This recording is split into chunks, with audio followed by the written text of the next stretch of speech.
नमस्कार। रोस्टेड चना यानी सिके हुए चने एक काफ़ी अच्छा यूज़फुल स्नैक की तरह से यूज़ किया जाता है। आज हम बात करेंगे इसके क्या हेल्थ बेनिफिट्स हैं, क्या इश्यूज़ हैं, क्या इसे हमें लेना चाहिए या नहीं लेना चाहिए और क्या इसको रूटीन बेसिस पे लेने से फ़ायदा है या नुकसान है, इन चीज़ों को डिस्कस करेंगे। टॉपिक पर जाने से पहले जो लोग हमारे चैनल पर नए हैं उन्हें रिक्वेस्ट करूँगा कि चैनल को सब्सक्राइब करें, वीडियोज़ को लाइक और शेयर करें। रोस्टेड चने में सबसे अच्छी चीज़ है कि न्यूट्रिएंट्स काफ़ी अच्छे हैं, विटामिन्स, मिनरल्स, प्रोटीन, फाइबर ये काफ़ी ज़्यादा डेंस होते हैं रोस्टेड चने में, तो इसलिए ये अच्छा हेल्दी स्नैक माना जाता है। प्रोटीन ज़्यादा होने से हमारे बॉडी की जो प्रोटीन की रिक्वायरमेंट्स है, चाहे वो बॉडी की हेल्थ को अच्छा करने के लिए, बॉडी की इम्यूनिटी के लिए है, बॉडी के सारे मसल टिश्यूज़ को बनाने के लिए और मसल टिश्यू में हुए डैमेज को रिपेयर करने के लिए, ये सभी चीज़ों के लिए प्रोटीन की ज़रूरत पड़ती है। इसलिए पर्याप्त मात्रा में बॉडी में प्रोटीन होना ज़रूरी है। इसके अलावा बॉडी में फाइबर्स भी ये प्रोवाइड करता है। फाइबर जो है बॉडी के डाइजेशन के लिए अच्छा है। पर्याप्त मात्रा में बॉडी में अगर फाइबर्स है तो ये बाउल मूवमेंट को भी इम्प्रूव करता है, कॉन्स्टिपेशन में भी मदद करता है और पेट को भरा महसूस कराने में मदद करता है, जिससे वज़न कम करने में मदद मिलती है। इसका एक और फ़ायदा ये है कि इसमें फ़ैट कंटेंट कम होता है, यानी लो फैट होने की वजह से ये वज़न बहुत ज़्यादा नहीं बढ़ाता। यदि खाने के बदले अगर हम इसको लेते हैं तो वज़न कम करने में भी मदद कर सकता है। जो कार्बोहाइड्रेट भी इसमें होते हैं वो कॉम्प्लेक्स कार्बोहाइड्रेट होते हैं, तो इसलिए डायबिटिक पेशेंट्स के लिए भी अच्छा है। जब हम इसको लेते हैं तो शुगर लेवल्स को बहुत जल्दी बढ़ाता नहीं है। डायबिटिक पेशेंट्स में सिंपल कार्बोहाइड्रेट लेने से शुगर जल्दी बढ़ जाता है और डायबिटिक पेशेंट्स को उसमें दिक्कत आती है, क्योंकि बॉडी को ज़्यादा इंसुलिन बनाना पड़ता है उसको कंट्रोल करने के लिए। लेकिन जब हम कॉम्प्लेक्स कार्बोहाइड्रेट्स लेते हैं तो इंसुलिन उतना जल्दी बनाने की ज़रूरत नहीं पड़ती और डायबिटिक पेशेंट्स की हेल्थ के लिए इसे अच्छा माना जाता है। तो इसलिए यदि आप कॉम्प्लेक्स कार्बोहाइड्रेट वाली कोई भी चीज़ लेते हैं तो वो आपके लिए अच्छा माना जाता है। इसके अलावा इसमें विटामिन्स, मिनरल्स जैसे कि फोलेट, आयरन, मैग्नीशियम और जिंक है। ये बॉडी की इम्यूनिटी के लिए अच्छे हैं, रेड ब्लड सेल्स के बनने के लिए अच्छे हैं, हड्डियों की हेल्थ के लिए अच्छे हैं, तो इसलिए ये अच्छा सोर्स माना जाता है। इसके अलावा वेजिटेरियन लोगों के लिए प्रोटीन के सोर्स में चने को बहुत अच्छा माना जाता है, क्योंकि वेजिटेरियन लोगों में वैसे भी प्रोटीन्स की काफ़ी कमी देखी जाती है। ज़्यादातर एनिमल प्रोटीन्स को अच्छी क्वालिटी का माना जाता है, उनका अब्जॉर्प्शन ज़्यादा अच्छा होता है। वेजिटेबल प्रोटीन्स में बहुत कम सोर्सेज अवेलेबल है, उसमें चने, दाल, मूंग, मूंगफली, सोयाबीन ये सारी चीज़ें आती है, तो उसमें चने का एक अच्छा रोल माना जाता है।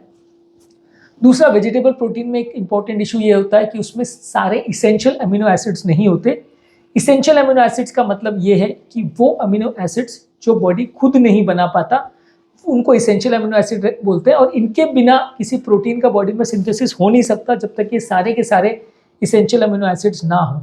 तो बॉडी में इसेंशियल अमीनो एसिड्स की कमी ना हो जाए, इसके लिए हमें अलग अलग तरह के प्रोटीन सोर्सेज को लेना पड़ता है, क्योंकि ज़्यादातर वेजिटेबल प्रोटीन सोर्सेज में कोई ना कोई अमीनो एसिड कम होता है। किसी में मिथियोनिन कम है, किसी में लाइसिन कम है, किसी में सिस्टीन कम है। तो इसकी वजह से होता ये है कि जब एक ही तरह का प्रोटीन खाते हैं तो वो पर्टिकुलर अमीनो एसिड बॉडी में नहीं होगा और बाकी सारे अमीनो एसिड्स भी यूज़ नहीं हो पाएंगे, क्योंकि वो एक पर्टिकुलर अमीनो एसिड नहीं है। तो अलग अलग तरह के प्रोटीन हम खाते हैं, किसी में मिथियोनिन कम है, किसी में सिस्टीन कम है, किसी में लाइसिन कम है। तो इससे ये होता है कि सारे अमीनो एसिड्स का एक स्टॉक पाइल बन जाता है, जिसको प्रोटीन बनाने के लिए बॉडी यूज़ कर सकती है। दूसरा, ये भूख शांत करने के लिए भी काफ़ी अच्छा है। यदि पर्याप्त मात्रा में हम इसको लेते हैं तो भूख शांत करने के लिए मदद करता है। काफ़ी बार आपने देखा होगा कि लोग बाहर जाते हैं और अगर खाना खाने को कुछ अवेलेबल नहीं है तो रोस्टेड चने का पैकेट या कहीं बाहर से ले लेते हैं, उसको खा लेते हैं, तो भूख मिटाने के भी काम आता है। भूख मिटाने के लिए ज़रूरी, अगर हम इसको लेते हैं तो हमारी ओवरऑल बाकी कैलोरी वाली चीज़ जो हम खाते हैं उसके कंजम्पशन को भी कम कर सकते हैं, तो इससे भी थोड़ा फ़ायदा मिलेगा।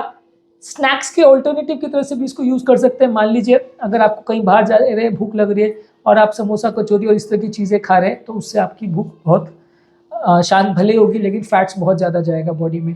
तो स्नैक के ऑल्टरनेटिव की तरह भी यदि आप इसको यूज़ करेंगे तो भी ये अच्छा है। इसमें कुछ इंपॉर्टेंट इश्यूज़ भी हैं या प्रॉब्लम्स भी हैं।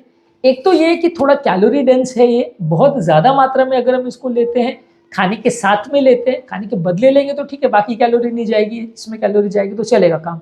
खाने के साथ में लेते हैं यानी खाना तो खा लिया लेकिन बीच में चने भी खाए जा रहे हैं, तो फिर ये वज़न बढ़ाएगा और नुकसान करेगा। इसके अलावा इसमें रोस्टेड चने में काफ़ी लोग फ्लेवर करने के लिए उसमें नमक डालते हैं। ज़्यादा नमक डालने से उसमें आपका ब्लड प्रेशर बढ़ने का चांस रहता है।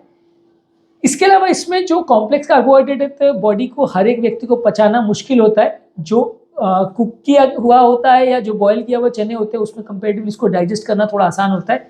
इसको डाइजेस्ट करना बॉडी के लिए कई बार थोड़ा मुश्किल होता है। इसके अलावा कुछ लोग को इससे एलर्जी भी हो सकती है।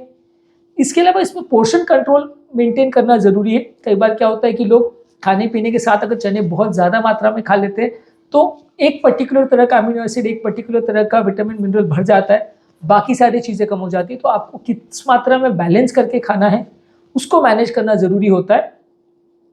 इसके अलावा इसमें कुछ और एडेड इंग्रेडिएंट्स या फ्लेवरिंग या शुगर या ऑयल, कई बार इसको ऑयल में थोड़ा सा हल्का फ्राई कर किया जाता है, वो सारी चीज़ें जो अभी आप करोगे तो वो हेल्थ के लिए अच्छा नहीं है, आपके लिए नुकसान करेगा। इसके अलावा चनों में कई बार कुछ ओलिगोसैकेराइड्स होते हैं जो कि हेल्थ के लिए अच्छे नहीं है, बॉडी इसको कई लोग डाइजेस्ट नहीं कर पाते हैं। इसके लिए कुछ स्पेसिफिक डाइजेस्टिव एंजाइम्स चाहिए होते हैं जो कई लोग में डेफिशिएंट होते हैं, तो इसलिए कई बार इसमें थोड़ा सा दिक्कत हो सकती है इसको पचाने में। इसके अलावा लंबे समय तक अगर इसको आप हाई टेम्परेचर पर अगर पकाते हो तो उसमें एक्रिलेमाइड करके एक सब्सटेंस बनता है जो कि टॉक्सिन होता है, बॉडी में जाके अलग अलग तरह के प्रॉब्लम्स कर सकता है, कैंसर वगैरह भी कर सकता है, हेल्थ के लिए अच्छा नहीं है। तो लंबे समय तक ज़्यादा अगर इसको पकाया जाए तो ये हेल्थ के लिए अच्छा नहीं है क्योंकि इसमें टॉक्सिन बन सकता है।